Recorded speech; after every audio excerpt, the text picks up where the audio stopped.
นั่งขัดสมาธิก็ได้นั่งพับเพียบก็ได้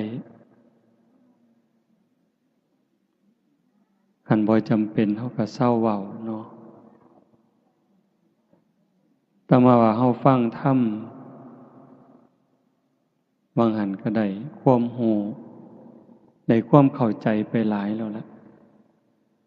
แต่มาเลยคิดว่าบ่เทศน์เนาะพาไม่ออกนั่งสมาธิจักหน่อยก็คือสิดี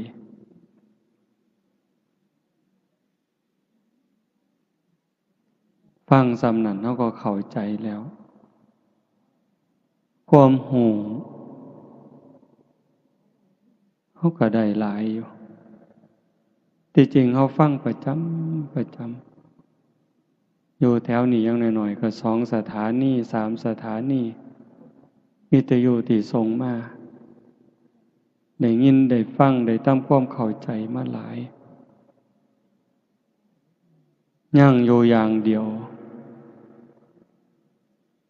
คือการยกระดับดวงจิตดวงใจเจ้าของ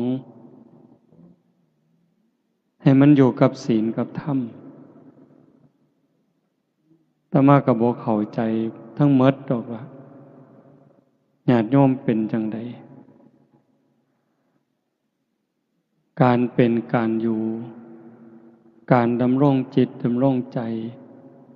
มันเป็นจังใดแน่เพราะว่าแต่ละหม่องแต่ละบอนแต่ละชุมชน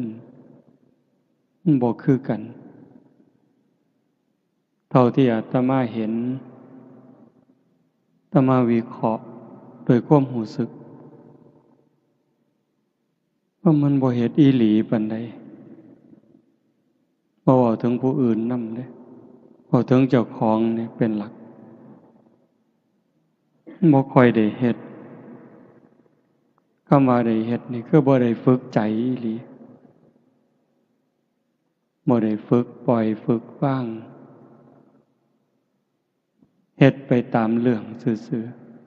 ๆเอาแต่บุญเอิ้นว่าเอาบุญแต่ว่ามันบ่ละบาปพอปานใดบุญก็เฮ็ดบาปก็ทำสัตว์ทั้งหลายจึงเวียนว่ายตายเกิดบ่จบบ่สิ้นคือเฮาได้งานนี้อันนี้เป็นตนาอนุโมทนาสาธุตั้งใจกันอีหลีโยมไม่ออกก็ออกเพิ่นไปนิมนต์แต่โดนๆอันตามธรรมดาอาตมาก็ลืมมันลืมซุมื้อก็บ่หัวซ่าแล้วนะตอนนี้บ่ค่อยหัวซ่านำงานสิไปพอปฏิเสธกับปฏิเสธซึ่งหน้าเริ่มบ่คือเก่าแล้วล่ะปฏิเสธแบบบ่เกรงใจคืนบ่ได้ก็รับแล้วก็ทำท่าลืมขี้คร้านนะโยมคิดว่ามันซ้ำเก่าเทศแล้วก็ซ้ำเก่า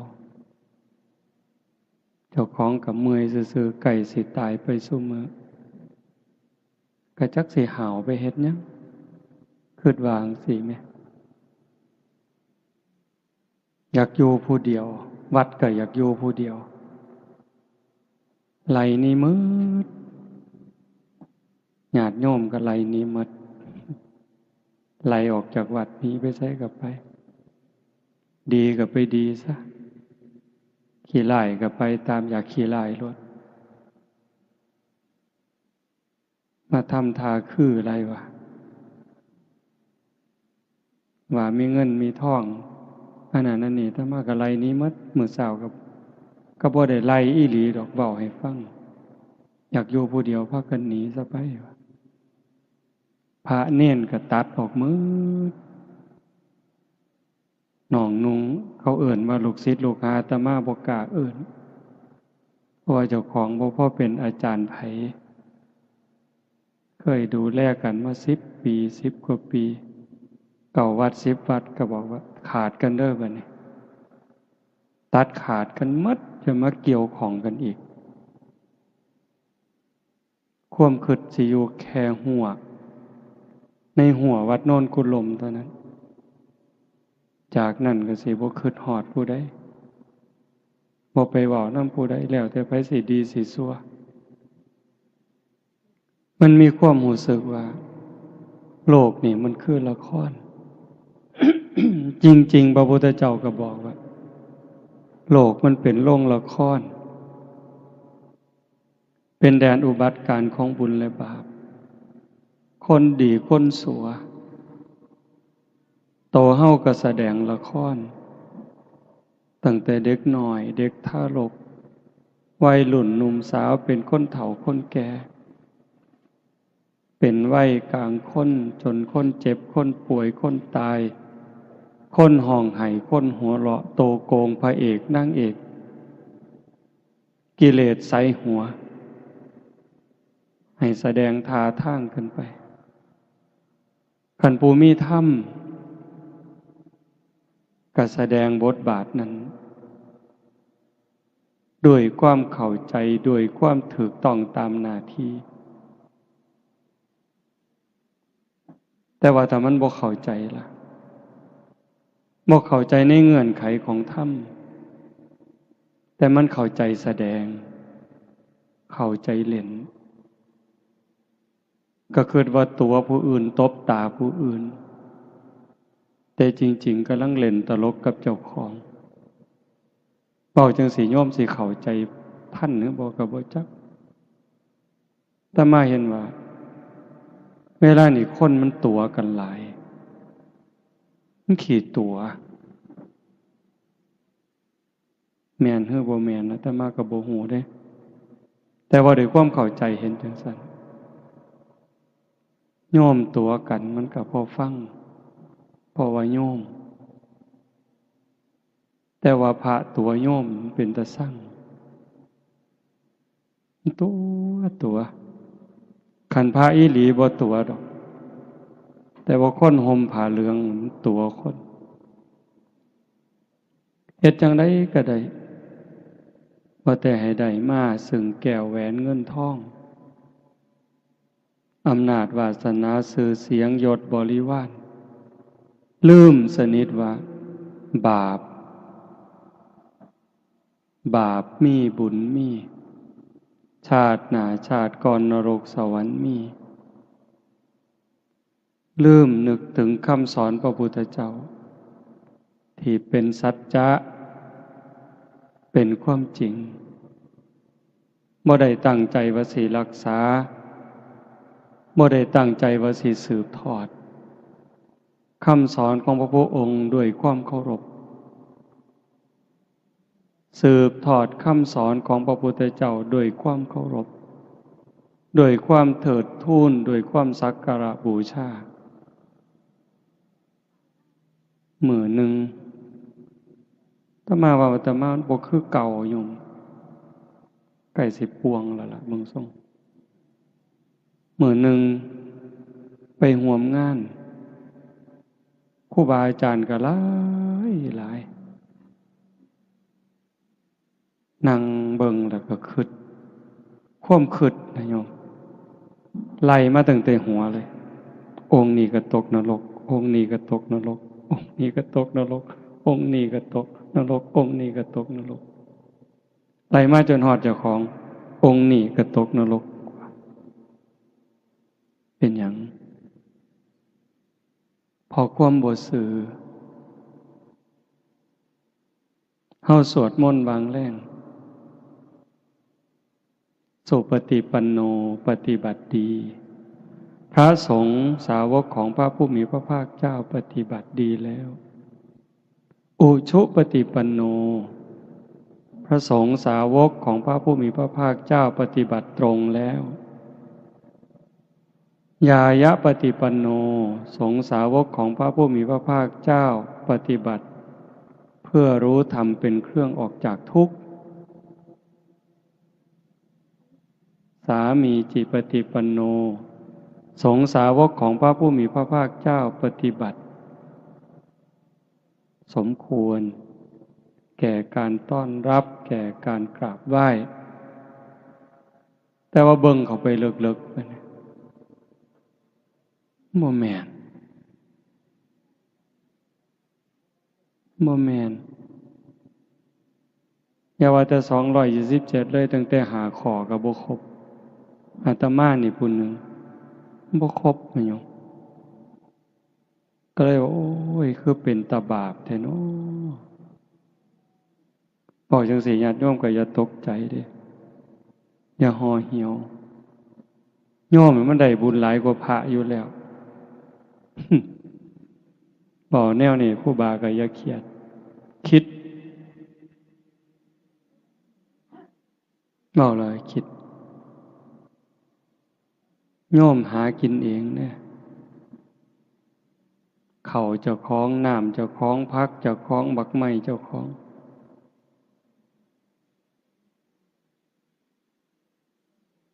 แต่ว่าพระเน้นมันมีของเจ้าของจักอย่างอาศัยพระพุทธเจ้าสิกขาสาชีวสมาปันนาถึงพร้อมด้วยสิกขาและธรรมเป็นเครื่องเลี้ยงชีวิตของภิกษุทั้งหลายขันบ่มีศีลบ่มีธรรมกลายเป็นโจรไถยะบริโภคสิเฮ็ดจังได๋ก็แล้วแต่ญาติโยมสิหลั่งไหลไปเป็นหมื่นเป็นแสนคนก็ตามเจ้าก็กลายเป็นโจรอยู่คือเขาคันถ้าบ่เอาศีลเอาธรรมเป็นที่ตั้งการเฮ็ดบุญเฮ็ดทานญาติโยมเฮ็ดด้วยศรัทธาอีหลีอีหลอนี่คืองานตั้งใจเป็นแห้มเดือนแห้มปีเด้ผู้ที่มาห่วมคือกันตั้งใจเป็นแห้มเดือนแห้มปีเป็นพี่เป็นน้องในสายธรรมได้คบขาสมาคมถูกใจกันไว้ใจกันเชื่อใจกันมาห่วมอนุโมทนาแต่งสุดขาวมาสมาทานศีลทำวัดสวดมนต์ฟังเทศน์ฟังธรรมเจริญสมาธิภาวนาควบคู่หวังให้เกิดบุญเกิดกุศลกับตนเองซะก่อนเฮ็ดบุญอุทิศก็คือการสร้างบุญให้มันเกิดกับเจ้าของ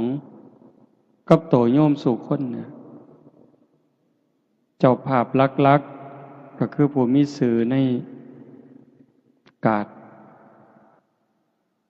แต่ว่าเจ้าภาพสมทบก็คือญาติโยมสู่คนเนี่ยเฮาเป็นเจ้าภาพสู่คนทุกคนคือพี่คือน้องจริงๆก็บ่มีผู้อื่นดอกพระพุทธเจ้าเพิ่นบอกว่าในวัฏสงสารนี้ไม่มีใครเลยที่ไม่เคยเป็นพ่อเป็นแม่ไม่มีใครเลยที่ไม่เคยเป็นพี่เป็นน้องเป็นญาติร่วมสายโลหิตไม่มีใครเลยที่ไม่เคยเกิดเป็นสามีภรรยากันมาก่อนเมี่ยงใหม่ที่ตอมหลอดไฟเดดลิงไร่ที่ส่งเสียงเขาได้ยินคิดแก๊ดอยู่เนี่ยเขาก็เคยเป็นพ่อเป็นแม่เป็นพี่เป็นน้องเป็นผัวเป็นเมียเป็นญาติรวมสายโลหิตเฮามาพูดตั้งแต่นรกเวจีจนถึงปวากพรหมแต่เนื่องจากแต่ละคนแต่ละชีวิตแต่ละดวงจิตสร้างบาปสร้างบุญมาต่างกันผู้ประมาทหลายสร้างบาปหลายพูนไปอยู่นรกพุ่นล่องลงมาเป็นเปรตอสุรกายผู้บาปหน่อยจักหน่อยเป็นสัตว์เดรัจฉานบาปหน่อยก็นั้นอีกเกิดมาเป็นคนคือกัน เป็นคนพิกลพิการแข้งขาบ่ดีหูตาบ่ดียากจนคนแค้นผู้บุญหลายจักหน่อยเกิดมาเป็นคนคือกันรูปร่างดีหน้าตาดีผิวพรรณดีฐานะดีสติปัญญาดีโรคภัยไข้เจ็บหน่อยอายุยืนผู้บุญหลายขึ้นไปเป็นพิเศษเป็นเทวดาเป็นพรหมเฮาล่ะกะซ้ำเฮานี่ล่ะบุญหน่อยกะซ้ำนี่บุญหลายกะซ้ำนี่แต่ว่าก็โชคดีหลายบัดเกิดมาเป็นคนแล้วเกิดมาเป็นคนไทยได้พ่อพระพุทธศาสนาเกิดในบ้านที่มีวัดมีว่ามีครูบาอาจารย์จูงใส่ศีลใส่ธรรมญาติโยมเองก็เป็นผู้บ่ประมาทมีความเสื่อมีความศรัทธามีความเข้าใจในหลักธรรมคำสอนขององค์สมเด็จพระบรมศาสดาเวลาคิดฮอดพ่อคิดฮอดแม่ผู้มีพระคุณที่เลี้ยงมาพาใหญ่เมิดทุกสิ่งทุกอย่างมีความหักมีความห่วงใยว่างอนาคตให้เฮาคือเฮาฟังเทศน์ไปบางหันครูบาอาจารย์เพิ่นเว้าให้ฟังหมดล่ะถือว่าบุญหลายเด้เฮาฟังเทศน์ฟังธรรมเข้าใจได้เกิดศรัทธาแล้วก็มีปัญญาในการเฮ็ดการทำบ่เฮ็ดตามใจเจ้าของคิดบ่เฮ็ดตามความรู้สึกของสังคมบ้านเมืองเขาพาเฮ็ดฆ่าสัตว์ตัดชีวิตเลี้ยงเหล้าเลี้ยงยามีมหรสพที่ยั่วย้อมม่อมเมาปลุกเราบาปอกุศลกระตุ้นกิเลสให้พุทธขึ้นในจิตในใจเฮาเองในจิตในใจลูกหลานมีปัญญาบ่เฮ็ดจังซั่นนิมนต์ครูบาอาจารย์มาพาทำวัดถ้ามาขี่รถผ่านมาก็ดีใจนำเด้เห็นเฮาทำวัดอยู่ซ้ำนั้นมันก็พ่อดอกโยมคันสิบอกว่าซ้ำเอาบุญให้พ่อให้แม่เปรียบเขาเฮ็ดหมดเงินเป็นแสนเป็นล้านเลี้ยงเหล้าเลี้ยงยาขางัวขาหมูสู้กันกินซ้ำเฮาทำวัดแล้วก็พากันหนีไปนอนมันก็ได้หลายกว่าซุ่มหมู่นั้น100 เท่าพันเท่าแล้วล่ะบ่ต้องเว้าถึงมาอยู่ดึกปานนี้เด้นี่หมายถึงบุญอันเว้าวังหันว่าแม่นเฮาสิทำวัดแล้วก็พ่อหนีไปนอนซะมันก็ได้หลายอยู่แต่มันบ่พอสิคุมจิตคุมใจดอกเป็นหยังจังว่าซั่นพอเฮายังสิเดินทางอีกอยู่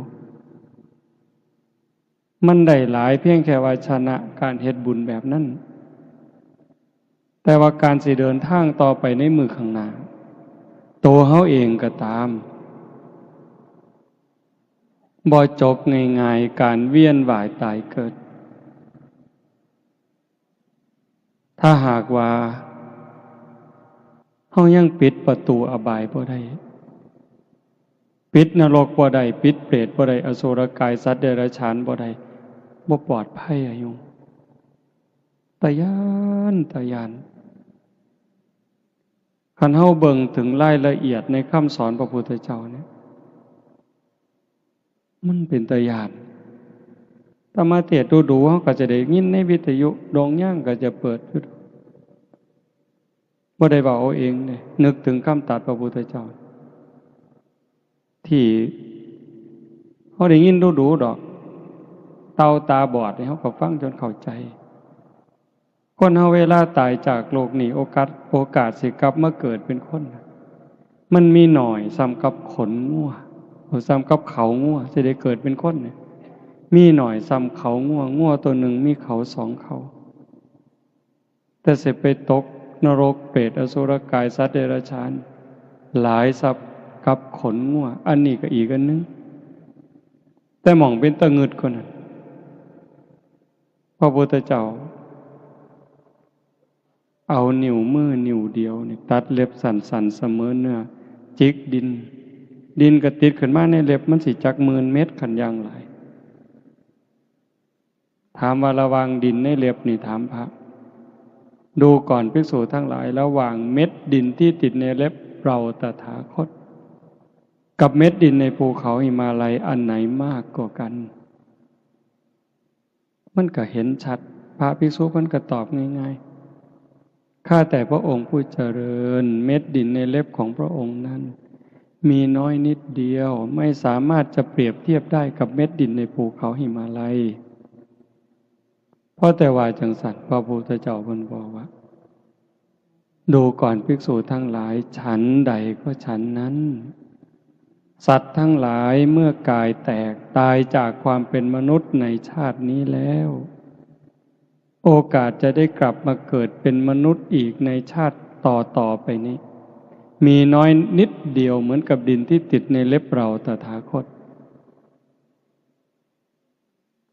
แต่ส่วนใหญ่จะไปแออัดยัดเยียดกันอยู่ในนรกบ้างเปรตบ้างอสุรกายบ้างสัตว์เดรัจฉานบ้างมากมายเหมือนเม็ดดินในภูเขาหิมาลัยโยมว่ามันซ้ำใดภูเขาหิมาลัยเป็นภูเขาที่สูงที่สุดในโลกปัจฉายังกับดินที่ติดเล็บอาตมากับว่ามันบ่บาปดอกคันบ่เชื่อพระพุทธเจ้าฟังความเว้าเพิ่นแล้วก็มาน้อมเบิ่งใจเฮามันความคิดความอ่านความรู้สึกการกระทำทางกายวาจาใจที่ถึงพร้อมโดยเจตนาคนเขาได้ดีนี่เฮาอนุโมทนาหลายหรืออิจฉาหลาย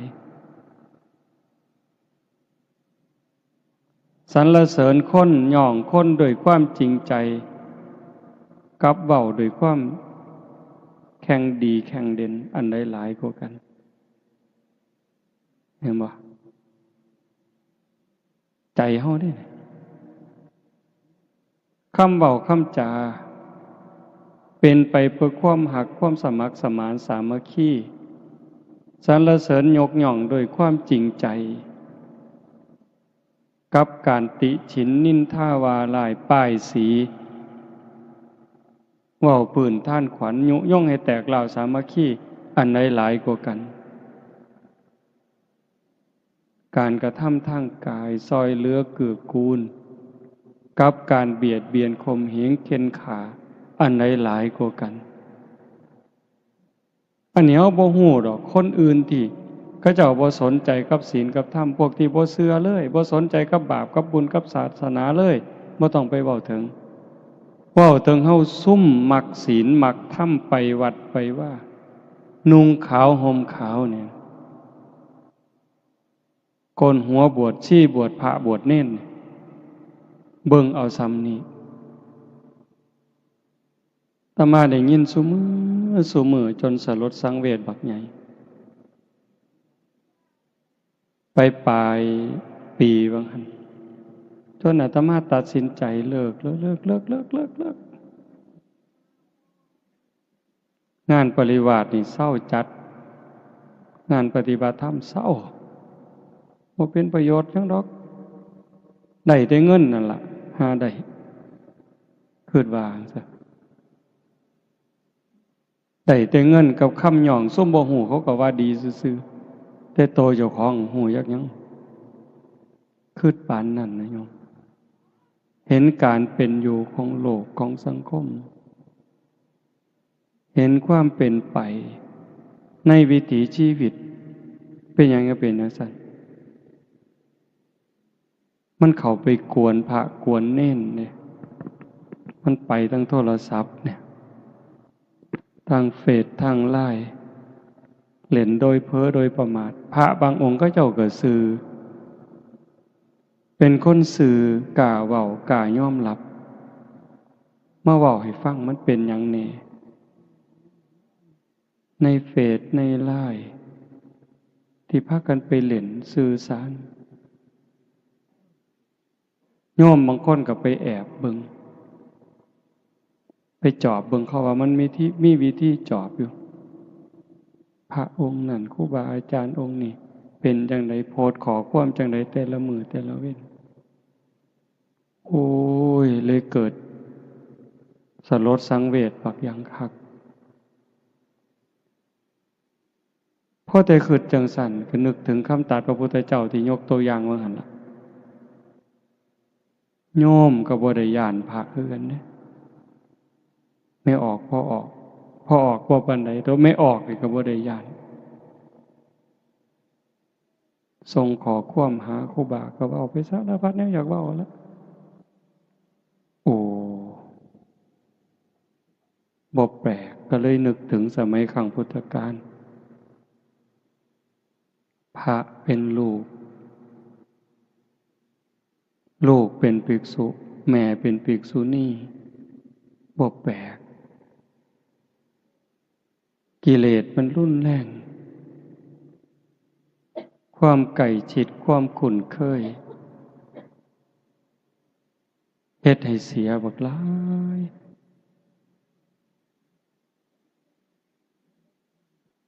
ก็เลยมาเบิ่งว่ามันสิไปไสบัดนี้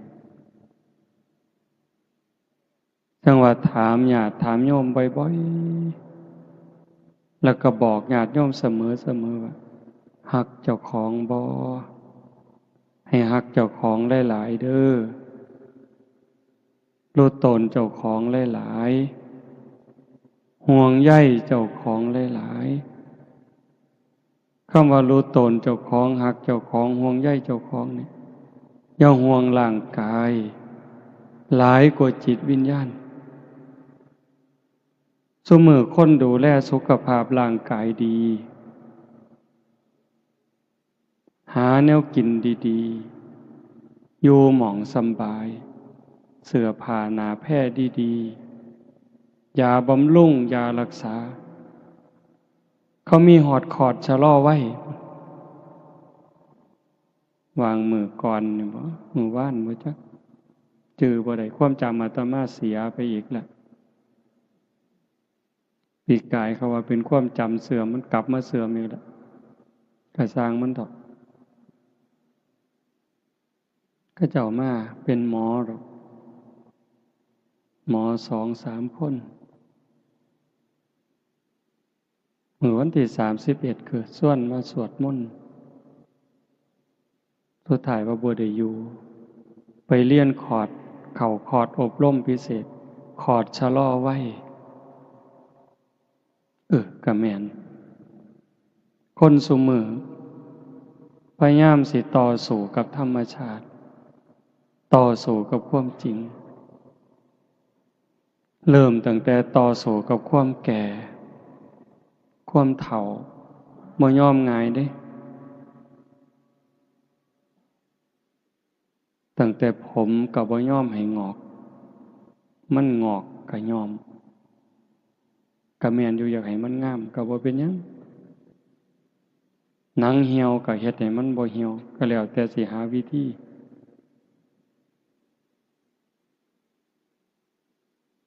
เขาว่าฉีดหน้าฉีดข้างฉีดดังหมดซุแนวอันนี้ก็ต่อสู้กับความเฒ่าเด้ต่อสู้กับความเจ็บกับความตายจักเลือดจักน้ำเกลือใส่ออกซิเจนผู้บางคนตามธรรมชาติก็ตายแต่เฮิงแต่ว่าเอาเครื่องซอยไว้คอมพิวเตอร์ซอยไว้แต่บัดสุดท้ายก็สู่บ่ได้คือเก่าพระพุทธเจ้าสอนให้พิจารณามีความเกิดเป็นทุกข์เกิดแล้วก็มีความแก่เป็นธรรมดาแต่ความแก่นั่นก็เป็นทุกข์มีความเจ็บไข้เป็นธรรมดาความเจ็บไข้นั่นก็เป็นทุกข์มีความพลัดพรากเป็นธรรมดาจากสิ่งหักสิ่งแพงแต่ แต่ความผัดผากนะก็เป็นธรรมดาทุกคนต้องผัดผากมีความตายเป็นธรรมดาทุกคนก็หนีบ่พ้นพระพุทธองค์จึงให้สอนให้เฮาเข้าไปหาความจริงเรียนรู้ความจริงแล้วก็เตรียมตัวรับอย่างมีสติอย่างมีปัญญาคือโยมผู้เป็นเจ้าภาพมื้อนี้แหละตั้งใจเฮ็ดกองบุญกองอทะเพื่ออุทิศถึงพ่อแม่ผู้บังเกิดเก่าผู้มีพระคุณไล่บ่หมดดอกบุญคุณเพิ่นนั้นตั้งแต่เรื่องเล็กๆน้อยๆแค่ความหักความห่วงใยเฮาก็ใช้บ่หมดดอกโยมบ่เว้าถึงว่าเพิ่นเลี้ยงจนใหญ่กล้าหน้าบานมอบทรัพย์สมบัติให้เด้เพียงแต่ความห่วงใยห่วงอนาคตลูกสิเป็นจังใดสิมีอยู่มีกินน้ำเขาบ่สิมีหน้าตาในสังคมบ่สิซอยเหลือเจ้าของได้บ่เกิดจากความห่วงใยเพิ่นจึงขนขวายทุกสิ่งทุกอย่างลูกก็จังมีมื้อนี้พ่อแม่เพิ่นคือกันพ่อแม่เฮาก็คือกันสิยากดีมีจนหาเช้ากินค่ำแม่ก็ตั้งขอทานเลี้ยงชีวิตพ่อแม่ก็มีความหักความห่วงใยต่ออนาคตของลูกเห็นบ่จังซั่นเฮาได้ตั้งใจเฮ็ดกองบุญกองกุศลเพื่ออุทิศถึงเพิ่นนี่มันถูกแล้วที่เฮาบ่เฮ็ดตามเขาว่าบ่เฮ็ดตามกระแสของสังคมเฮาพยายามสิเฮ็ดตามคำสอนพระพุทธเจ้ามันเพียงพอสำหรับการให้ทานสิเกิดบุญเกิดกุศลนี่โยมสิฟังอาตมาเว้า2อย่างมันพออีกอันหนึ่งก็ว่ามันบ่พอสำหรับการเฮ็ดบุญมันพอแล้วสำหรับการสิอุทิศส่วนบุญส่วนกุศลเฮาหาพระอริยเจ้าบ่ได้เฮาก็หาครูบาอาจารย์ที่เฮาคิดว่าเพิ่นมีข้อวัดปฏิบัติงดงามตามสมควรพาฝึกพาหัดเว้าให้ฟังเฮ็ดให้เบิ่งแม่ชีแม่ขาวมีความสำรวมกายวาจาใจเฮาหาได้ดีที่สุดในเวลานี้นอกจากการให้ทานเฮาก็มีการสมาทานศีลรักษาศีลปฏิบัติตามสิกขาบทที่พระพุทธเจ้าเพิ่นตรัสเพิ่นสอนมีการสำรวมระวังกายวาจาใจให้เป็นปกติให้เรียบร้อยให้งดงามอันนี้กลายเป็นเนื้อหน้าบุญเด้นอกจากนั้นตัวเฮาเองก็ได้มีการฟังมีได้การเจริญภาวนาสำรวมจิตสำรวมใจตรงนี้มันส่งผลหลายแต่ที่ว่ามันบ่พอนั่นก็หมายความว่าคันเฮายังปิดประตูอบายบ่ได้เฮาก็ว่างใจบ่ได้อุ่นใจบ่ได้ว่าเฮาสิปลอดภัยในวัฏสงสารเนื่องจากจิตเฮามันกลับกรอกอีหลีรักษายากที่สุดอย่าให้ใจเจ้าของเนี่ยอาตมาก็คือกันความคิดความอ่านแต่ละเวลาหน้าที่เนี่ยบ่อยู่กับหล่องกับรอยแม้กระทั่งว่าเป็นพระเขาสมมุติให้เป็นพระสมมุติให้เป็นครูบาอาจารย์แต่บางเทื่อความคิดความรู้สึกมันเป็นตาอยากอายอยากอายคิดบ่คือครูบาเห็นบ่คันสิว่าแต่ครูบาเพิ่นโยมก็ถามโยมมึงว่าโยมคิดคือโยมบ่แต่ว่าด้วยความเข้าใจลึกๆความรู้สึกของอาตมาว่าโยมส่วนใหญ่นี่ย่านบาปหลายกว่าครูบาอยู่เด้นั่งเถื่อเด้อโยมนั่งเถื่อสำรวมระวังย่านบาปย่านกรรมกว่าครูบาอยู่เด้ครูบามันลึงคันถ้าครูบาย่านบาปบ่กล้าซื้อเลขดอกโยมบ่กล้า คันครูบาย่านบาปบ่กล้าบอกเลขแท้ๆอันนิยมกับจะเสือเนี่ยได้คิดเบิ่งเนี่ยสิรวยไปหยังเขาก็บ่ได้ซื้อน้ำก็บ่ได้ซื้อไฟก็บ่ได้เสียกุฏิก็บ่ได้เซาแต่ว่ายังซื้อเลขนำเขาไปเล่นมวยตู้เล่นบั้งไฟไปไกลเลยถ้าย่านบาปบ่กล้าเห็นบ่อันนี้บ่ได้มีเจตนาว่าให้กันเด้เพียงแต่ว่าถึงว่าในใจเนี่ยมันยังเอาบ่ออกคันเห็นไม่ออกผู้สีใกล้ๆครูบาก็ลักขึดแนวบ่คือเด้แต่ว่าไม่ออกบางคนบ่กล้าได้เว้าน้ำพระก้มหน้าเลยเด้หลายหม่องหลายบอนที่เขาเจ้าฝึกดีๆเวลาบ่น้ำครูบานี่ลบตาก้มลงปั๊บย่างสวนทางกับครูบานั่งพับเพียบก้มหน้าลงปั๊บบ่กล้าเงยหน้าเบิ่งพระเห็นบ่นั่นคือแนวมันเป็นตาย้านก็ย้านไว้ระวังไว้คนโบราณเพิ่นสอนดีแต่ว่าซุมื้อมันเริ่มผสมประสานผู้ย้านก็ย้านผู้บ่ย้านก็บ่ย้านเลยเล่นเว้าหยอกเว้าหัวสนิทชิดเชื่อต่อปากต่อคำตาน้อยตาใหญ่ถ้ามาเคยว่าสิจกตามันได้ยังไงบอกเลยมาเล่นตาสมตาวันนี้จกตาเดี๋ยวนี้ปานนั้นนะโยมโลกมันก็จังเป็นอยู่จังซี่ความเดือดร้อน ความบ่เป็นสุขบ้านเมืองก็ขาดระเบียบวินัยวัดว่าก็เริ่มโรยล่าลงโรยล่าลงมันเป็นจังได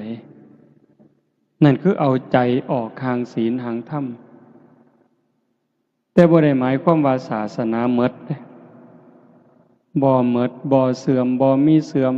บ่เคยเสื่อมแล้วก็สิบ่เสื่อมคันเฮ็ดดีเฮ็ดถูกต้องมื้อนี้บุญกุศลคือเก่าคุณธรรมคือเก่าอากาลิโกปฏิบัติได้ให้ผลได้ไม่จำกัดการจังว่าโยมพอออกไม่ออกพากันเฮ็ดงานบุญนี่ดีใจเห็นโยมพอออกเพิ่นนั่งสมาธิตั้งแต่บุญผู้อื่นสิหัวสิหาวแล้วบ่หัวซ่านั่งนิ่งนี่ได้บุญนำเพิ่นโยมไม่ออกเจ้าภาพก็นั่งนิ่งตั้งแต่มาได้บุญนำจังซี่ถูกต้องไงโยมเฮาเอิ้นผู้ใฝ่ศีลใฝ่ธรรมญาติธรรมผู้เชื่อในบาปในบุญหวังในกุบุญในกุศลมาตุ่มมาห้อมมันเป็นเวลาสั้นๆ10 กว่าชั่วโมงตั้งอกตั้งใจบำเพ็ญเพียรภาวนาฟังเทศน์นี่สิฟังก็ได้บ่ฟังก็ได้ดอกอาตมาว่าฟังก็ได้บ่ฟังก็ได้เบิ่งลมหายใจเข้าเบิ่งลมหายใจออก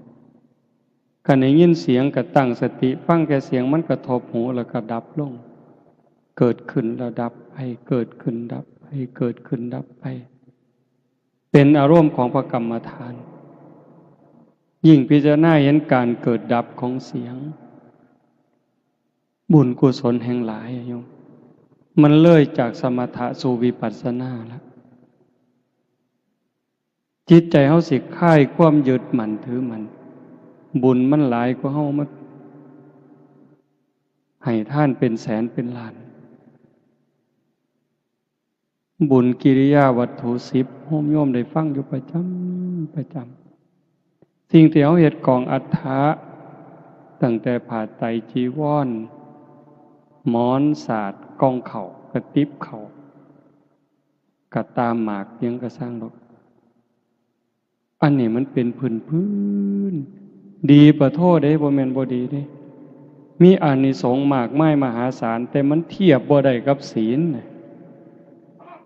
เทียบบ่ได้กับโยมตั้งใจรักษาศีลหาสมาทานศีลหาสำรวมกายวาจาใจให้เป็นปกตินี่มันเทียบฝุ่นบ่ได้เลย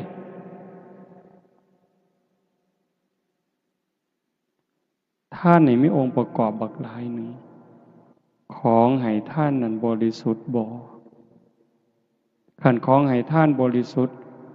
ผู้ให้บริสุทธิ์บ่ผู้ให้บริสุทธิ์แล้วผู้รับบริสุทธิ์บ่เอาผู้รับบริสุทธิ์ผู้ให้บริสุทธิ์วัตถุท่านบริสุทธิ์เจตนาล่ะก่อนให้คณะให้หลังให้นั่นหลายเรื่องอยู่ดิคุณธรรมของผู้ให้ของผู้รับละเอียดลงไปอีกบักหลายเหตุปัจจัยแต่ว่าการเอาสำรวมกายวาจาใจให้เป็นปกติปั๊บอายสัวกลัวบาปเป็นร้อยเท่าพันเท่าหลายกว่ากันยิ่งมาเจริญสมาธิข่มใจสำรวมใจจากจิตที่มันเคยฝุ่งซ่านไปอยู่กับอดีตไปอยู่กับอนาคตไปหักไปสร้างไปอยู่กับผู้นั้นผู้นี้ให้มันมาอยู่กับเนื้อกับตัวให้มันนิ่งให้มันสงบหายใจเข้าก็เห็นลมหายใจเข้าหายใจออกก็เห็นลมหายใจออกหยาบก็หูละเอียดก็หูสั่นก็หูยาวก็หูเห็นแค่ลมเข้าลมออกหูสิใส่พุทโธยังก็แล้วแต่เห็นรูปเจ้าของนางชัดเจนก็แล้วแต่จิตบ่วอกแวกบ่ไปหน้ามาหลังแต่มันนิ่งสงบอยู่อันนี้ก็หลายกว่าศีลอีกเป็นร้อยเท่าพันเท่าไป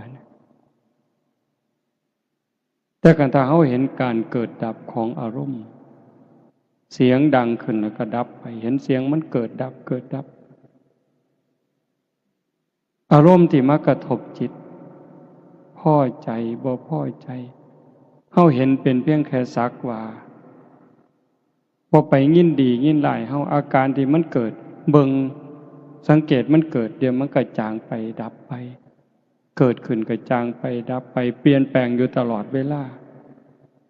ใจเขาจะเบาลงคลายความยึดมั่นถือมั่นนี่เดินตามห้อยพระพุทธเจ้าได้โตสงบบางหันยังน้ำห้อยฤาษีอยู่ได้แต่เห็นการเปลี่ยนแปลงเห็นสภาพที่มันทนบ่ได้ตั้งอยู่บ่ได้มีอนิจจังทุกขังอนัตตาบ่แม่นตัวตนของผู้ใด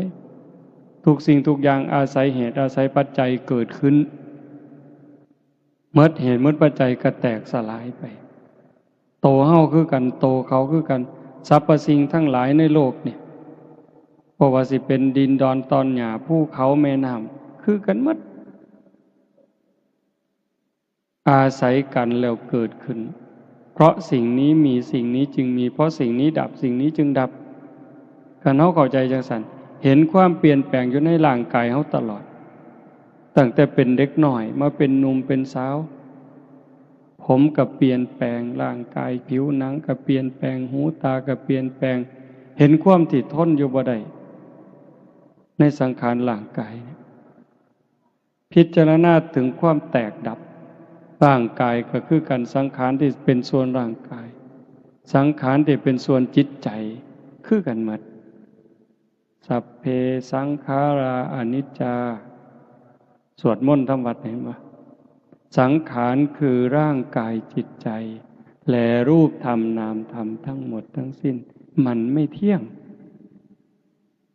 เกิดขึ้นแล้วดับไปมีแล้วหายไปเฮาบ่ว่าแต่ปากเฮาพิจารณาเบิ่งมันก็ชัดเจนอยู่มื้อนี้มันก็เป็นคือกันสัพเพสังขาราทุกขาสังขารคือร่างกายจิตใจและรูปธรรมนามธรรมทั้งหมดทั้งสิ้นมันเป็นทุกข์ทนยากเพราะเกิดขึ้นแล้วแก่เจ็บตายไปบ่แต่ปากเฮาพิจารณาตามอีกสัพเพธัมมาอนัตตาธรรมทั้งหลายทั้งปวงทั้งที่เป็นสังขารและมิใช่สังขารไม่ใช่ตัวไม่ใช่ตนไม่ควรถือว่าเรา ว่าของเราว่าตัวว่าตนของเราพิจารณาจังสิมันสิถอนนะโยมคันว่าแต่ปากว่าจนตายก็บ่เกิดประโยชน์แต่คันพิจารณาให้มันซึ้งมันก็สว่างเด้แต่มันก็อาศัยกันน่ะตัวความสงบอย่างน้ำห้อยฤาษีที่ว่าว่างั้นมันก็จะเป็นแห้งทรงให้เฮาเห็นห้อยพระพุทธเจ้าได้คิดอยู่จังหนึ่งอยู่ว่าอยากส่วนพี่ส่วนน้องส่วนญาติส่วนโยมว่าปีพ.ศ. 2559เนี่ยเป็นปีฝึกตาย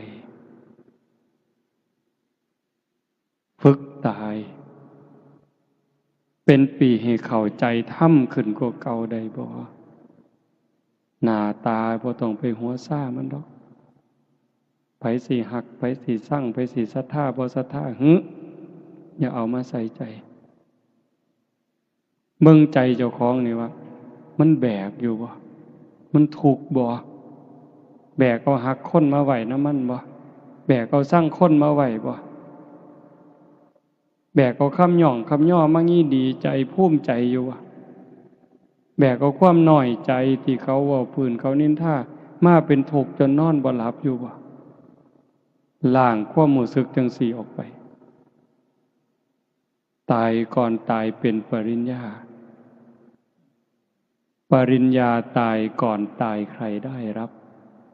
เป็นอันนับว่าจบสิ้นการศึกษาเป็นโลกุตระหลุดพ้นในโลกาหยุดเวียนว่ายสิ้นสังสารวัฏบนพระพุทธเจ้าสอนเฮาจังซี่สิ่งที่เฮาเป็นเฮาอยู่นี่คือการกำลังก้าวย่างกำลังเดินทางตามห้อยของพระพุทธเจ้าที่จะมาเว้าแนวนี้เพื่ออยากให้ญาติโยมได้เห็นได้มีกำลังใจ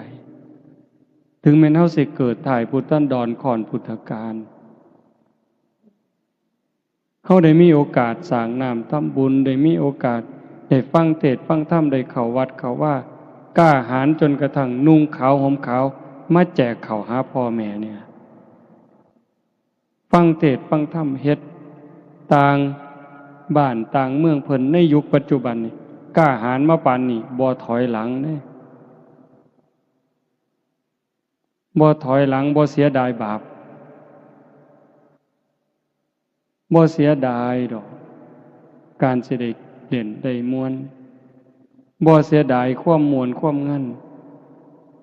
คำว่าจังสี่หมายความว่าจังไดแม่นอยู่ดอกเฮาบ่จ้างหมอร้องหมอลำบ่จ้างหนังมาเบิ่งก็จริงแต่ว่าความสนุกสนานเว้ากันเพื่อได้หัวนี่อันนี้ก็ไปบ่ทันรอดเด้หาเรื่องสนุกสนานมาเว้าพอได้หัวได้หาวกันดีบ่เฮาก็ว่ามันบันเทิงแต่เฮาเบิ่งพระพุทธเจ้าไปแม้กระทั่งหัวจนเห็นแขวก็บ่มีพระพุทธเจ้าเด้พระสาวกคือกันพระอรหันต์เพิ่นคือกันคันเห็นสิ่งที่แปลกประหลาดสิ่งที่อัศจรรย์อย่างหลายเพิ่นก็เพียงแค่แย้มที่มุมปากเห็นบ่เพียงแค่แย้มแต่ผู้เห็นพระภิกษุนำกันเห็นก็สิถามเป็นหยังอาจารย์ยังเป็นจังซั่นอย่างพระลักขณะเห็นพระโมคคัลลานะแย้มยิ้มที่มุมปาก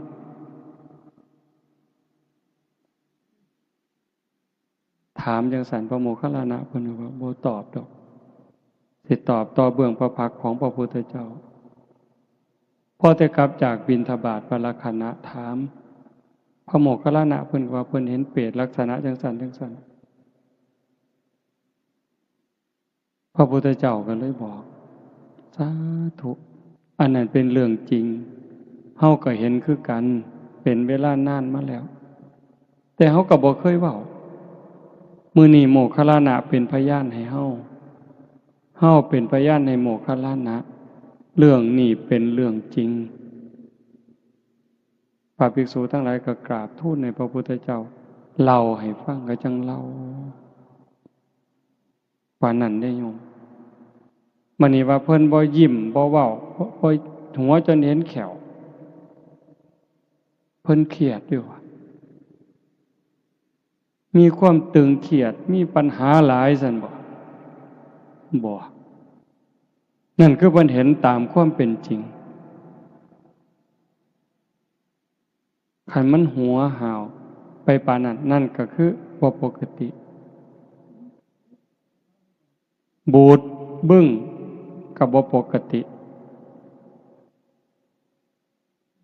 คือบ่ติดสายบ่ติดขวาบ่บูดบึ้ง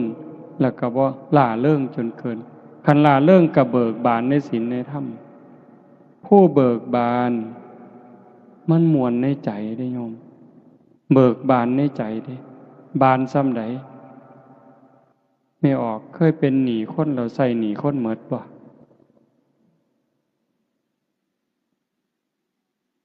นั่นล่ะ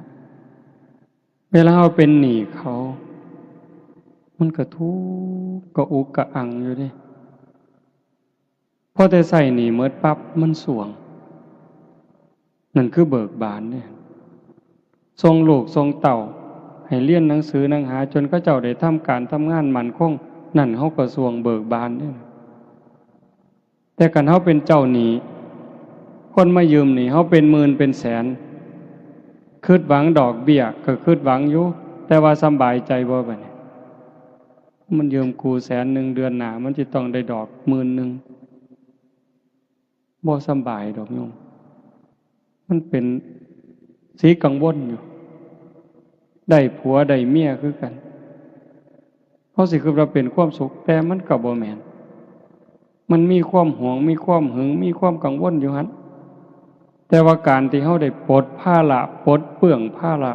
มันกลายเป็นความเบิกบานพุทธะคือผู้หูผู้ตื่นผู้เบิกบานเบิกบานในขณะที่มีคุณธรรมตนเองประพฤติปฏิบัติอบรมบ่มจิตบ่มใจจนกระทั่งเห็นว่าพ้นอบายแล้วบ่ตกนรกอีกบ่เป็นเปรตอีกอสุรกายอีกสัตว์เดรัจฉานอีกอย่างหน่อยๆก็เกิดเป็นคนบ่เกิน7 ชาติต้องได้บรรลุธรรมแน่นอนนั่นจิตใจหมดกังวลมันเบิกบานแล้วหูตื่นเบิกบานสะอาดสว่างสงบตรงข้ามกับวุ่นวายสว่างตรงข้ามกับมืดสะอาดตรงข้ามกับสกปรกเฮาปุถุชนนี่ความคิดมันยังสกปรกอยู่บางเทื่อปัญญาก็มืดก็บอดหาทางออกบ่ได้วุ่นวายอยู่ตั้งเทื่อนั่งสมาธิตัวตรงคือแต่ว่าภายในใจวุ่นวายเหตุจังใดบัดนี้ญาติโยมเฮาสิก้าวไปสู่จุดนั้นได้นับเบิ่งวันเวลาของชีวิตที่เหลือไว้มันน้อยอายุที่เพิ่มขึ้นนั่นคือวันเวลาของชีวิตที่เสียไปคันเว้าจังซี่ม่วนบ่บัดนี้ว่าโอ้ยได้อายุ40แล้วได้หลายปานใดปีนี้เพิ่นถามกันเด้ได้หลายปานใดล่ะยายปีนี้80โอ้เจ้ายืนเนาะเพิ่นสิยืนหยังใกล้สิตายแล้วนั่นได้80เพิ่นว่าที่จริงมันเสียไป80เด้อฮะวันเวลาอายุที่เพิ่มขึ้นตัวเลขเพิ่มขึ้นแต่เวลาของชีวิตที่เหลือมันน้อยท่านบ่บัดนี้อันเฮ็ดบุญนี่มันสิพอได้ที่เว้าเนี่ยแม่ขาวแม่ชีโยมพอออกไม่ออกมาร่วมประพฤติปฏิบัติงานกองกฐินเนี่ยอันบุญนี่มันพอได้แต่ว่าการยกจิตยกใจ เพื่อให้สูงจากอำนาจของกิเลสเป็นเรื่องยากอาตมาก็เฮ็ดบ่ทันได้โยมจังว่ามันเป็นตารู้ตนคันเว้าจังซี่เป็นตารู้ตนเจ้าของหลายหลายเป็นหยังเพราะว่าเฮาบ่มจิตบ่มใจยังบ่ทันพอฝึกสติยังบ่ทันพอจิตเฮาเกิดดับทียิบทียิบเพิ่นว่าชั่วรัดนิ้วมือเนี่ยชั่วรัดนิ้วมือเดียวเหยียดนิ้วมือออกก็กำเข้าแค่นี้นี่จิตเกิดดับแสนโกรธขณะ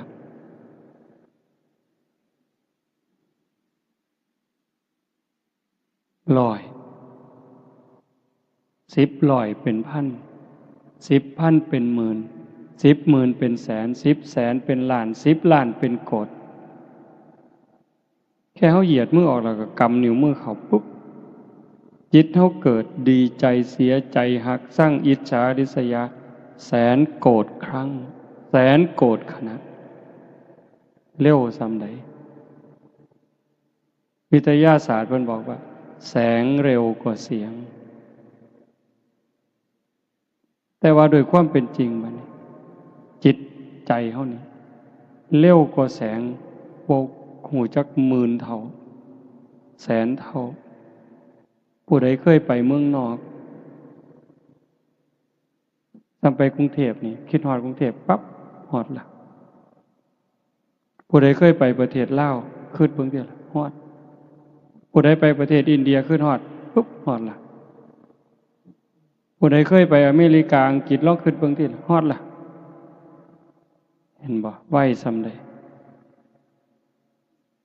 หายใจเข้าตัวสิสุดจิตเฮาเกิดไปเท่าใดเกิดหากเกิดสร้างกันสงบมันบ่ได้คมมันบ่ได้ปึ๊บบัดเจ็บไข้ได้ป่วยเป็นจังไดโยมกะวนกะวายส่ำใดคันบัดเฮาสิตายล่ะ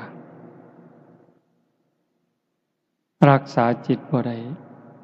มันปวดเกินมันเจ็บเกินมันทรมานเกินเฮาบ่ฮู้เฮาสิตายย้อนโรคหยังคันโรคเจ็บโรคปวด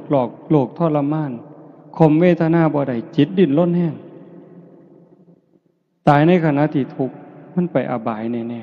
ๆคันว่าสันเลือกไหลตายดีบ่นอนหลับตายเลยบ่ต้องลุกก็บ่ฮู้อีกล่ะว่าไหลตายนี่ผู้ไหลตายเขาในลักษณะใดห้องโหโพสังกาบ่นิมิตก่อนตายเป็นจังได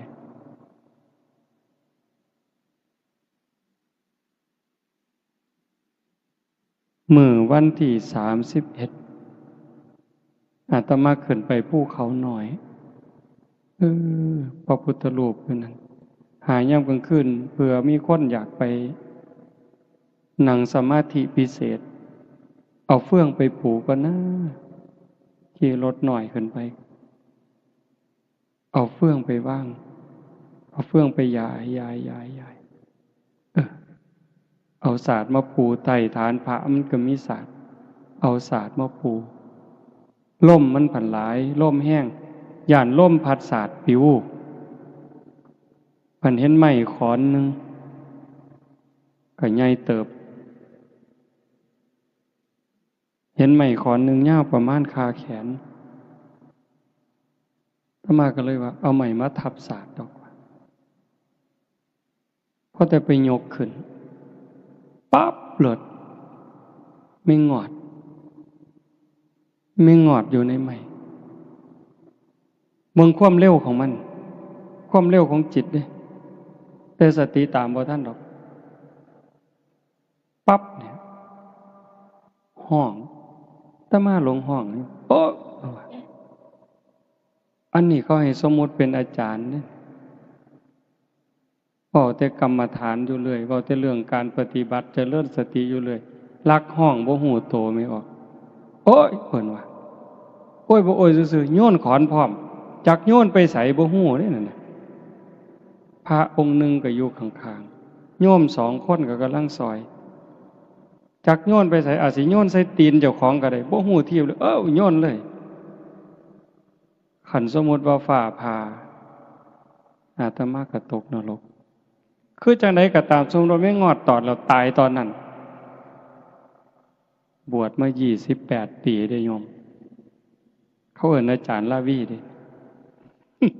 เขาเอิ้นพ่อครูเด้ขี้ร้ายบ่หมู่เจ้าว่าเห็นบ่ขี้ร้ายบ่นี่เป็นตาอยากอายบ่โอ้ยเป็นตาอยากอายคักเด้อคุยบ่ได้โยมมื้อนี้เฮาไปเฮามาขี่รถขี่เรือไปหันไปนี้สิพากันเปิดเพลงฟังสำบายโอ้ยบ่แม่นดอกโยมกินข้าวกินน้ำสิอ่อนซ้อนน้ำแซ่บอยู่นั่นบ่แม่นหาแค้นเขาตายเด้ไปไสล่ะในเมื่อควบคุมจิตบ่ได้ตรงนี้เป็นตาย้านโยมถ้าเว้าถึงบุญนี่มันคักอยู่แล้วแต่ว่าคนเฮ็ดบุญมันก็ตกนรกเห็นบ่พระนางมัลลิกาพระมเหสีของพระเจ้าอุเทนก็อาตมาจำบ่ผิดเราเฮ็ดบุญมาบักอย่างคักบักอย่างหลายแต่จิตดวงสุดท้ายไปเฮ็ดบาปคิดเห็นบาปนิดเดียวตกนรกเอลกาปัตตนาบวช20,000 ปีเด้โยม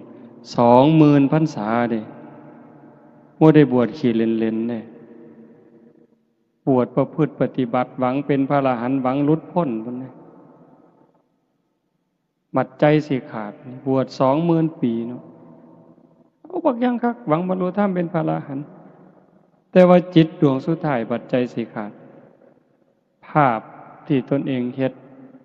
ตะไคร่น้ำขาดมันปรากฏมันกับสำคัญอยู่ในอันบุญมันบ่คือเห็นเด้คือเห็นตะไคร่น้ำพันข้อมันเกิดนิมิตมามื้อนี้ยังเป็นนาคอยู่เด้ผู้ใดสิซอยไผบัดนี้โยมสะเดาะเคราะห์นี่ซอยได้บ่เสริมดวงนี่ได้บ่รดน้ำมนต์นี่ได้บ่ให้ครูบาอาจารย์องค์นั้นองค์นี้เฮ็ดให้ได้บ่มีทางอัตตาหิอัตโนนาโถตนแลเป็นที่พึ่งแห่งตนวิริเยนะทุกขมัจเจติบุคคลสิล่วงพ้นจากความทุกข์ได้ย้อนความเพียรของผู้นั้นเองญาติโยมมาเฮ็ดงานบุญเฮาบ่ให้ความบันเทิงแบบโลกที่มีกิเลสเป็นตัวหนุนเป็นตัวยุมาพาเฮาเฮ็ดแต่เฮาเอาธรรมะของพระพุทธเจ้ามาพาเฮ็ดง่วงแน่เมื่อยแน่อาตมาก็คือกันตั้งแต่ขึ้นมาอาตมาหายใจบ่อิ่มมันอยากตายอยู่เลยยังค่อยรับตาเว้าไม่ออกอยู่ทั้งหน้าสิซ่อมๆรับตาเว้าหายใจเอาลมเห็นบ่แต่ปานนั้นจิตใจก็บ่ทันนิ่งนะใกล้ๆตายนี่มันยังซอกแซกซอกแซกซอกแซกเว้าไปนำคิดนั่นคิดนี่ไปนำเด้มันเร็วอ่ะโยมมันเกิดดับเร็วกว่าแสงชั่วรัดนิ้วมือเกิดดับแสนโกรธขนาดจึงเป็นเรื่องยากบ่แปลกที่พระพุทธเจ้าว่าเมื่อสิ้นลมหายใจตายจากความเป็นมนุษย์ในชาตินี้แล้วโอกาสจะไปตกนรกบ้างเปรตบ้างอสุรกายบ้างสัตว์เดรัจฉานบ้างมากมายเหมือนเม็ดดินในภูเขาหิมาลัยแต่โอกาสจะได้กลับมาเกิดเป็นคนอีกมีน้อยนิดเดียวเหมือนดินที่ติดในเล็บเราตัดเล็บสันๆเสมอเหนือมันสิหลายปานใดไม่ออกก็ลองไปจิกดินมื้ออื่นแต่ก็ออกมานับหากล่องละเอียดซองเบิ่งว่ามันจักเม็ดต้องไปเทียบกับภูเขาคนในโลกนี่ก็คือกันขนาดเฮาภูเขาวัดเขาว่าบวชพระบวชชีนุ่งขาวห่มขาวเป็นคนใจบุญมักบุญขนาดนี้ก็สังเกตเบิ่งใจเฮามันซอกแซกซำใดเราซุ่มบ่สนใจกับวัดกับว่ากับศีลกับธรรมมันสิซ้ำใดมันดอกจังซั่นคันฮักเจ้าของห่วงใยเจ้าของหวังดีตัวเจ้าของนี่ต้องพยายามง่ายที่สุดคือว่ามันจะเป็นทางลัดอันนี้คือเอาเด้เป็นทางลัด ใส่เวลาหน่อยที่สุดฝึกตายเป็นคนตายฝึกเป็นคนตายเขาด่าให้เขาให้ให้เขาจมให้เขาเอาเปรียบก็บอกว่ากูตายแต่หึงแล้วมึงอยากได้ยังก็เอาไปรวดได้บ่ย่ายจังสิด่าก็ด่าไปรวดมึงด่าคนตายดอกกูบ่มีความรู้สึกดอกเป็นจังไดได้ง่ายบ่แนวนี้คิดง่ายอยู่แต่เฮ็ดยากสิย่องสิย่อสิให้รางวีรางวัลให้หยังมากก็ให้มาโลดแต่มึงให้คนตายดอกบ่ยินดีนำคันผู้ใดเฮ็ดได้เร็วเท่าใดแห่งแต่ดีจังว่าเพิ่นคือพวกอยู่วัดมื้อเช้าอาตมาก็เว้าอยู่เด้มื้อเช้ามันยังเป็นวันที่3อยู่เนาะเป็นวันอาทิตย์วันเริ่มต้นตั้งแต่มื้อนี้พวกโยมอยู่วัดพวกแม่ชีมื้อยังพวกนี้บ่ปากจังอยู่นำอาตมาได้คือบ่ปากเลยอยู่จนเป็นพรรษาจนออกพรรษาอาตมาก็บ่เคยถามชื่อบ่เคยฮู้บ่เว้านำเขาเจ้าก็บ่เว้าอีหลีก้มหน้าก้มตาเฮ็ดเวียกอย่างเดียวปัดกวาดเช็ดถูนั่งเวลาย่างสวนมาอีกก็นั่งก้มหน้าซอกงอกเด้อแต่ลุต้นลุตนลังเตื้อเพราะว่าคันบ่เอาจังสั่นมันบ่ได้มันทุกคนก็อยู่ในวังวนของกิเลสตัณหาทั้งหมดคันบ่ฝึกบ่ฝนบ่เขี่ยวเจ้าของเต็มที่ยากกินแซ่บอาตมาก็หายมันบ่ปกติอาตมาเกินบ้าอยู่เด้แซ่บหลายก็จมอันสิมาหม้อน้ำแซ่บน้ำนัวอยู่นี่ห้วยหนีวะโลด มันเป็นจังได๋รู้เพราะว่าเป็นห่วงเจ้าของนำห่วงทุกคนมันเป็นตาย้านโยมที่เว้าเป็นจังได๋อันตายเนี่ยมันก็เป็นตาย้านอยู่แต่อาตมาว่าหลังตายเป็นตาย้านกว่า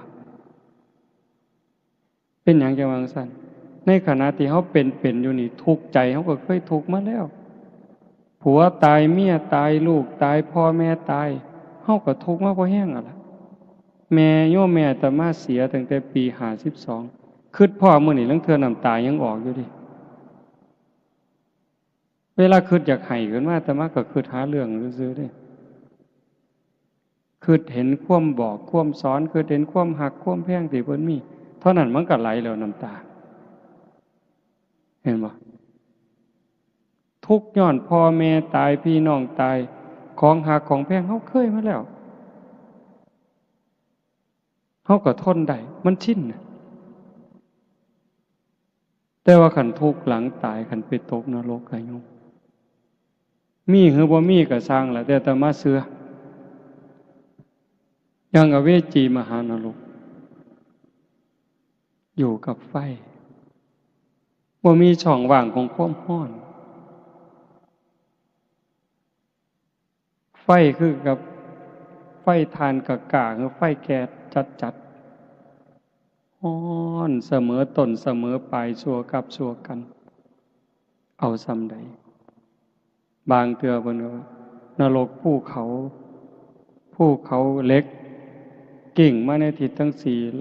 เข้ามากระทบกันบดเฮานี่ขาดเครื่องมุนกับหมองรถอันนี้เป็นตาย้านบ่คันเป็นเปรตหิวตลอดน้ำเลือดน้ำหนองไหลส้มเป็นตาย้านซ้ำใดถ้ามาว่าได้เป็นตาย้านขันมันดีที่สุดก็คือพยายามฝึกฝนอบรมบ่มจิตบ่มใจถอนหักสั่งบ่ต้องได้บ่ต้องเสีย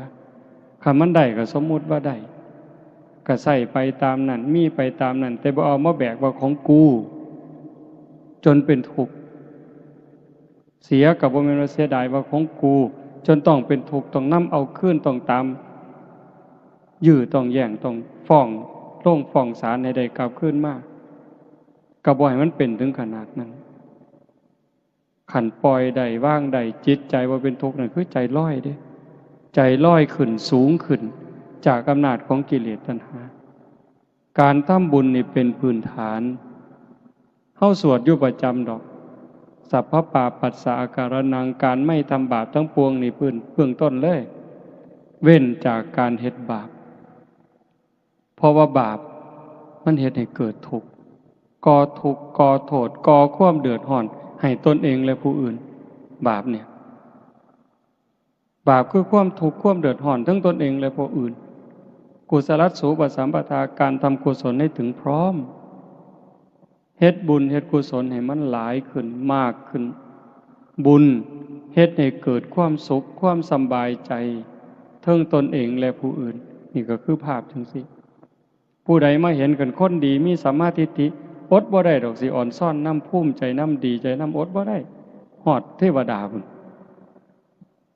แต่ว่ามันบ่ทันปลอดภัยทีละอย่างว่าเอลกาปัตตนาก็ตามพระนางมลิกาก็ตามเห็นบ่เพราะว่าจิตมันยังแวบๆรักษาบ่ได้บัดยามใกล้สิใจขาดแทนที่มันสิเอาบุญเฮ็ดบุญบักหลายทอฟ้าเนี่ยมันไปคิดเห็นบาปทอเข็มไปแล้วดิใส่บาปก่อนดิคำสอนของพระศาสนาจังเป็นสิ่งอัศจรรย์เป็นสิ่งประเสริฐสูงสุดสัจิตตปริโยทปันนังการชำระจิตของตนให้ขาวรอบชำระใจขัดสีใจให้ของจิตของใจเฮานี่ให้มันสะอาดบริสุทธิ์สะอาดจากหักสะอาดจากสั่งสะอาดจากโกรธสะอาดจากเกลียดสะอาดจากกลัวสะอาดจากโลภโกรธหลงเฮ็ดได้ง่ายบ่ง่ายคันมันง่ายกับบรรลุธรรมกันหมดแล้วก็จังต้องเพียรการให้ทานเนี่ยเป็นอุบายเพื่อเอาชนะความขี้ทีคันเฮาสิว่าเอาบุญก็หมายความว่าการให้ทานนี่เฮ็ดให้เฮามีอยู่มีกินเกิดชาติหน้าชาติใหม่สิเป็นคนร่ำคนรวยคนสวยคนงามนี่ว่าเอาบุญบ่ให้เกิดแต่คันว่าตามห้อยพระพุทธเจ้าไปการให้ทานเป็นอุบายเอาชนะความขี้ทีขี้เหนียวบ่หยุดรักษาศีล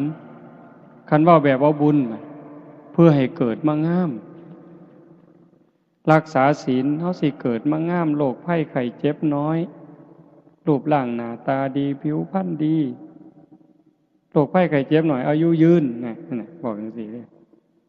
แต่คันว่าตามห้อยพระพุทธเจ้าอีหลีบัดศีลเป็นอุบายออกจากการเบียดเบียนบ่เบียดเบียนตนเองบ่เบียดเบียนผู้อื่นคันบ่เบียดเบียนมันก็บ่มีบาปมันก็บ่มีโทษบ่มีเวรบ่มีภัยมันก็สะอาดไปเรื่อยศีลเป็นเครื่องชำระบุญเป็นเครื่องชำระศีลก็เป็นเครื่องชำระศีลก็เป็นอาภรณ์เห็นบ่ล่ะการเจริญภาวนาคันว่าแบบเอาบุญเจริญภาวนาเฮ็ดให้เฮาฉลาดก็แม่นอีหลีเบิดเกิดชาติหน้าพบใหม่ฉันใดก็สิเป็นคนมีสติมีปัญญาเฉลียวฉลาดอันนี้เว้าแบบเอาบุญแต่คันเว้าตามพระพุทธเจ้าการเจริญภาวนาเป็นอุบายเอาชนะความหลงความงมง่ายเพราะว่าการเจริญภาวนาเฮ็ดให้เกิดสติเกิดปัญญาฉลาดก็จริงแต่คันลึกไปกว่านั้นมันประหารกิเลสได้เกิดปัญญาจนสามารถเอาชนะกิเลสได้งานบุญอุทิศบุญอัฏฐะในมื้อนี้เฮาบวชลูกบวชหลานนำแล้วขบวนการทำนี่ล่ะมันมีครบสิเอาแบบบุญก็ได้เอาแบบพระพุทธเจ้าก็ได้ท่านเพื่อให้ร่ำให้รวยอุทิศถึงพ่อแม่ก็บ่ผิดขันคักไปกว่านั้นท่านเพื่อเอาชนะความขี้ทีคนขี้ทีมันท่านบ่ได้ขันแม่นท่านก็หวังหลายกว่าเก่าไปท่านหาบาทอยากถือเลขรางวัลที่1พูนปวงบ่บัดนี้เจ้าว่า ท่าน10 บาทท่าน100 บาทก็ฟังแต่เขาสิอ่านชื่อคันเขาบ่อ่านชื่อก็นอนบ่หลับยามมื้อเช้าไปถามผู้ใหญ่บ้านเป็นหยังบ่อ่านชื่อข่อยเพิ่นว่าบ่แม่นแต่โยมเด้อาตมาก็เป็นโง่โง่ยังว่าเป็นตาบักกอกเขกคือหยังนี่ ทำบุญจังซี่กันเขาบ่เว้าชื่อถึงเจ้าของมันคือบ่ว่าเพิ่นยังว่าอยู่บัดเขาอ่านให้อาจารย์ลาวีบริจาค5 บาทสิซื่นๆขึ้นมาจักหน่อยย่างออกจากหม่องก็คือสิคือเบิ่งติล่ะมันอยู่ในนี่โยมกิเลสนี่มันอยู่ในนี่คันเว้าแม่นแนวเป็นตัวเป็นตนเป็นแต่จับมาขายอีหลีเนาะโยมเนาะมันเป็นแต่จับมันมาจับขาตีใส่ดินพุ่นนี่ผลบ่แม่นมีแต่มันจับขาเฮาตีใส่ดินพาเฮาเกิดพาเฮาตายพาเฮาตกนรกมกใหม่เกิดมามีแต่โลกแต่ไผ่นี่โยมไม่ออกเพิ่นถามว่างั้นบ่ไปเดินทุดงค์น้ำเพิ่นบ่เพิ่นไปจังใดตั้งแต่ย่างขึ้นมานี่ยังกุจุกระจะคันย่างบิณฑบาตมาบิณฑบาตมื้อนึงต้องเซา2 มื้อโยมอาตมาบาปหลายจังว่าคันบางมื้อบ่หาแต่ได้ปานนั้นเด้คันย่างตีนเป้าแน่จักหน่อยย่างหม่องบ่นี่แน่กึกกักมื้อนั้นไปเบิ่งเขาเฮ็ดภูเขาย่างไปซองนั่นซองนี้เฮ้ยบ่พอ10 นาทีไปบ่เป็นแล้วจักเป็นย้อนบาปย้อนกรรมอันใดย้อนผิดศีลผิดธรรมมาก่อนนั่นล่ะก็เลยเป็นแนวนั้นจังว่ามันเป็นตาย้านมันส่งผลทั้งหมดโยมเคยเว้าอยู่อันหนึ่งที่พระพุทธเจ้าเพิ่นบอกว่าขึ้นชื่อว่ากรรมแล้วจะมากก็ตามจะน้อยก็ตามจะไม่ให้ผลนั้นไม่มีสัพพังนรานังสัพพลังสุจินังนะกัมมุนาอากินจนะโมฆะมัตถิขึ้นชื่อว่ากรรมแล้วจะมากก็ตามจะน้อยก็ตามจะไม่ให้ผลนั้นไม่มียกตัวอย่างให้ฟังผู้คนก็สิได้ยินแล้วพอซ้ำเรื่องใส่เบ็ดซ้ำเรื่องใส่เบ็ดโทษมือก็ได้รับผลบ่แล้วไม่ออกเป็นอยู่ว่ากัดปากเจ้าของนี่แม่กัดลิ้นเจ้าของอาตมาเนี่ยซ้ำกินน้ำก็กัดโยมมื้อเช้าก็กัดข้างนี่กัดพิศพแซ่บปานใดภาษากินน้ำตั้งแต่นอนหลับๆก็ลั่นกึบใส่คือเห็นตั้งแต่ใส่เบ็ดตอนนั้นปากกบปากปลามันสีกมันขาดเนาะสอดก็สอดข้างเขียดแก่หน้ามาใส่เบ็ดประคอเขากำลังตั้งกกตั้งกอแดดแอมแซมตอนบ่าย 1บ่าย 2นี่ปลาคอมันกินดีเขียดทั้งเตือก็ได้เขียดโมน้อยทั้งเตือก็เขียดแก่หน้ากอข้างมันตีนมันก็ดีดน้ำแจ่มป่ามันได้ยินมันก็มาวิ่งมาโลดสวบกับกินเขียดแต่ว่าปลาก็ติดเบ็ดตั้งเตือก็บ่หอยปากมันหอยข้างมันหอยก้นมันตรงนี้อาตมาเห็นแล้วปากนี่เห็นแล้วก้นก็เห็นแล้วจับแมงกะบี่ผู้ใดเคยเฮ็ดไม่ออกนี่สิบ่ดื้อปานใดดอกเนาะบ่คือซุ่มผู้ชายเนาะแต่เป็นเด็กน้อยนี่จักแนวจังสี่บ่มีผู้ใดบอกให้เฮ็ดได้มันหันมึนเนาะย่องจับปึ๊บดึงก้นออกปั๊บหญ้าเสียบปั๊บปล่อยบาดนี้ม้วนปะโทปะท้าย บัดมันเอาคืนเป็นจังได๋บัดให้มันเอาซ้ำนี่เด้ออย่าหลายกว่านี้เด้อไปอินเดียปีกายขี่รถจากบ้านเฮาไปลงกรุงเทพ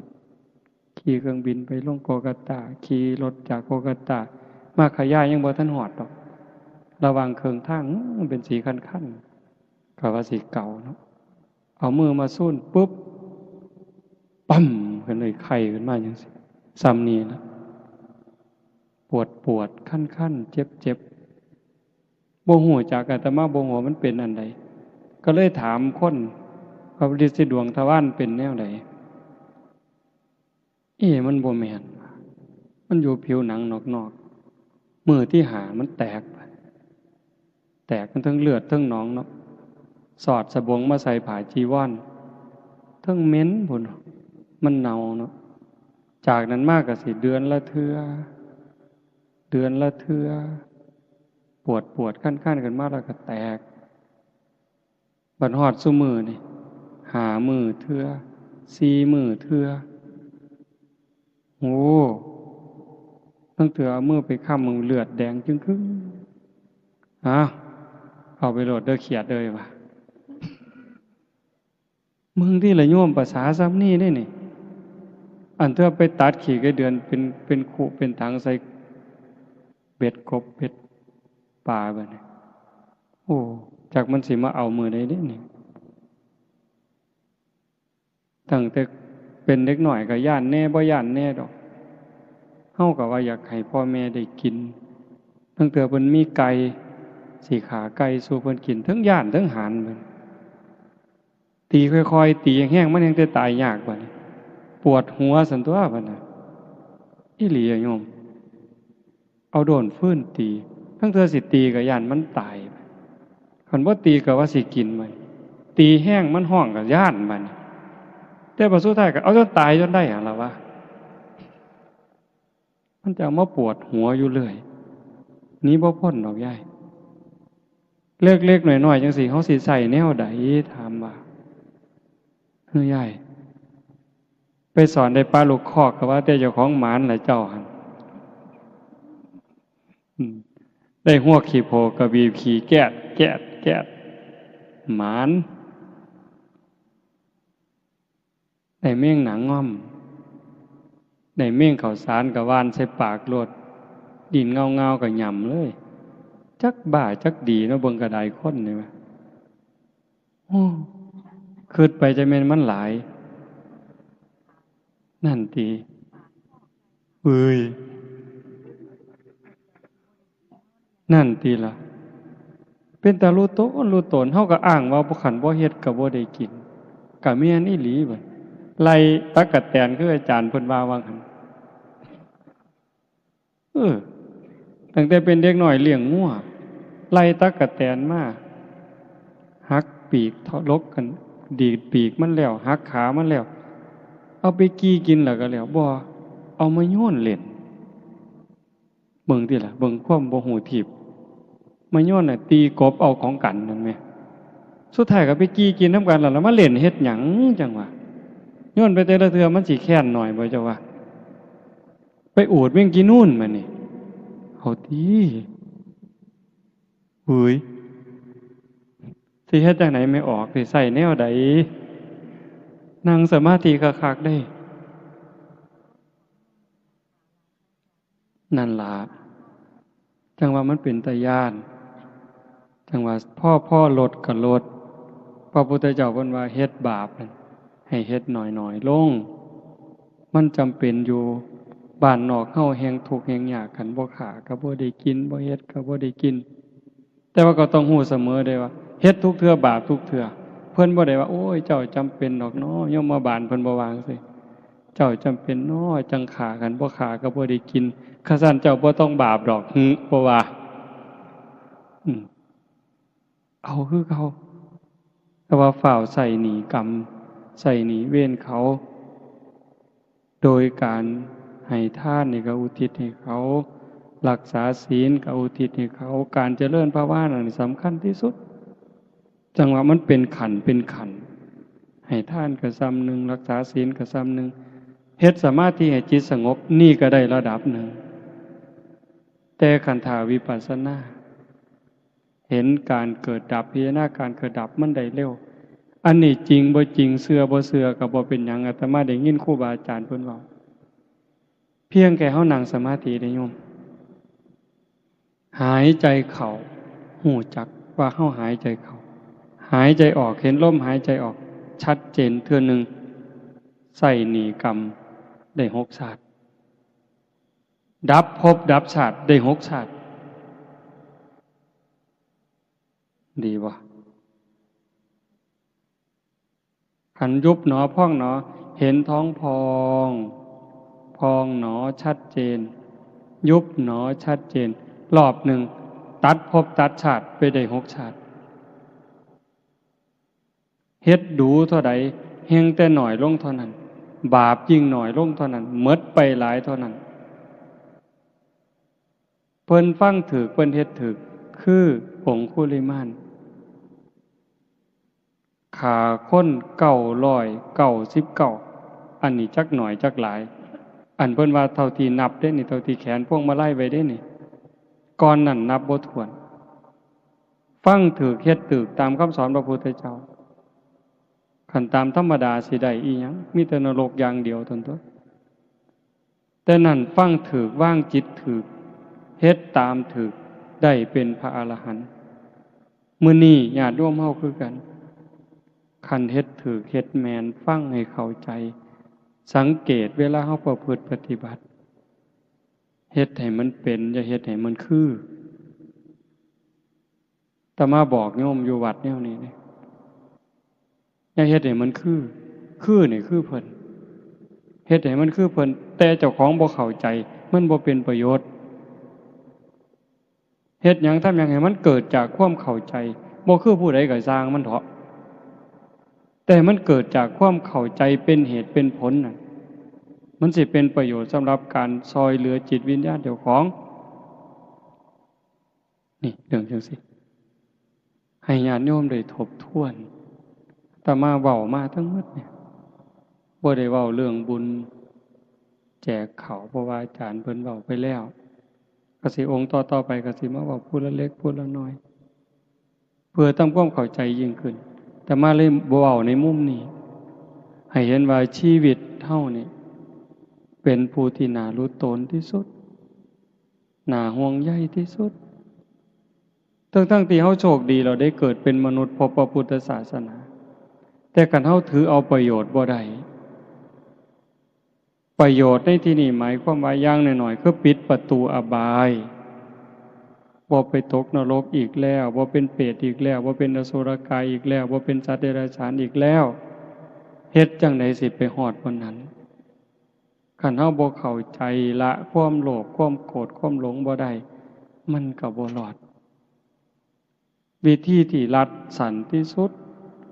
สะดวกที่สุดก็คือพยายามทำหูความรู้สึกคือกับเจ้าของเป็นคนตายแล้วได้ก็บ่งึดเสียก็บ่งึดย่องก็บ่งึด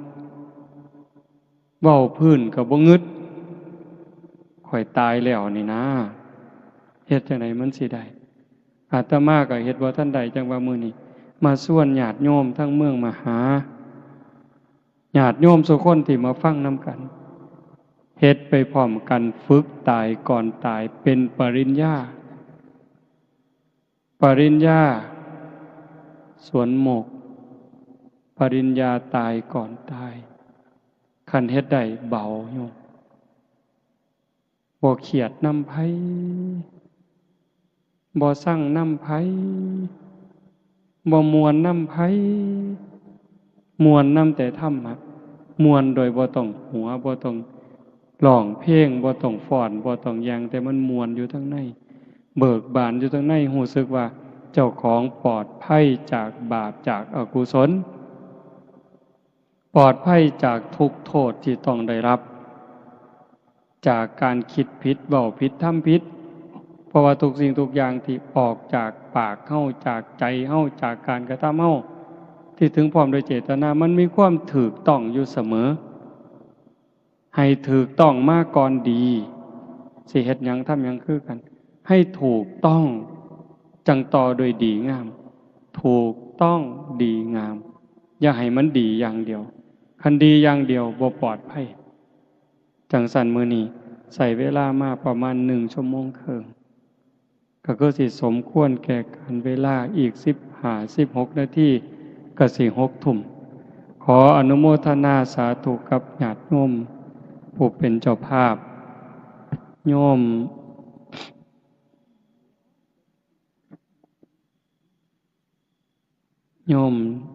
สงวนใจโยมละอองศรี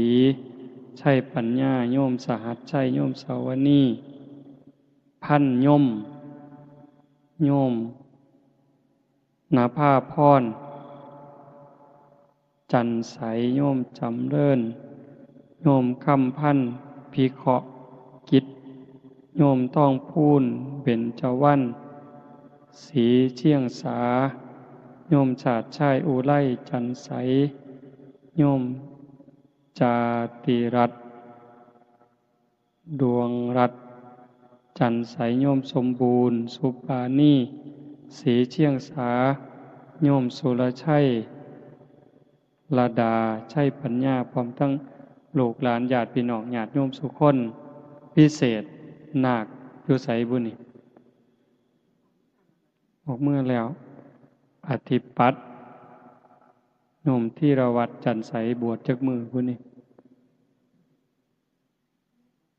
จักพรรษา